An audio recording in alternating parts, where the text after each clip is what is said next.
နာမူလေးဆိုတဲ့ချစ်စရာကရင်အမျိုးသမီးလေးဟာလူမှုကွန်ရက်ပေါ်မှာ follower တန်းကျော်ပိုင်ဆိုင်ထားတဲ့ food blogger တယောက်ဖြစ်ပါတယ်။သူမရဲ့ချစ်စရာကောင်းတဲ့အပြုအမူပုံစံချက်ပြုတ်ပြတဲ့စားကျင်စရာဟင်းများတောရွာတောတလိပုံစံအဖြစ်အစစ်များနဲ့အတူသူမရဲ့ဟန်ဆောင်မှုကင်းတဲ့အပြောအဆိုဟန်မှုရတဲ့ကြောင့်နာမည်ကြီးလိုက်ခဲ့သူပါ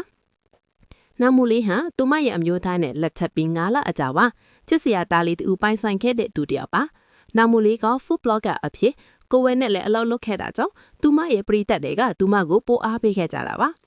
သူမရဲ့အမျိုးသားthiếtသူကတော့ကလေးမွေးကင်းစာနဲ့နာမူလေးပျောက်ဆုံးသွားတယ်ဆိုပြီးတက္ကစီသမားများမိဘများအဖြစ်မီဒီယာတွေအတိပါစိတ်ပူအောင်လူမှုကွန်ရက်ပေါ်မှာတင်ခဲ့ပါတယ်။မကြမီအချိန်မှာပဲနာမူလေးရဲ့ဆွေမျိုးတွေဟာအဆက်အသွယ်အရာကြောင့်သူမအမျိုးသားဟာစိတ်ပူလွန်နေကြောင်းစာများရေးတင်နေပါတယ်။နာမူလေးရဲ့အချစ်တော်ပြီးသူတွေဟာစိတ်ပူလွန်ခဲ့ပြီးအမျိုးသားဖြစ်သူကိုဆောက်တင်တဲ့ဆိုအပစ်တင်ကြပါတော့တယ်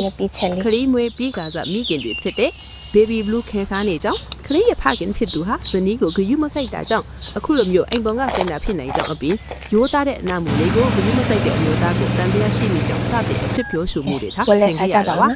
နာမူလေးအမျိုးသားဟာယောက်ျားသားပြီးစိတ်ပူစိုးရင်လို့တင်ခဲ့ပေမယ့်အိမ်လုံးရှင်ယောက်ျားတို့ရဲ့စိတ်သဘောကိုနားမလည်တဲ့သူတွေရဲ့ဆဲဆိုအပစ်တင်မှုနဲ့အတူအရှိတ်ရခဲ့တာကြောင့်လူမှုကွန်ရက်ပေါ်မှာပျောက်ကွယ်သွားခဲ့ရပါတယ်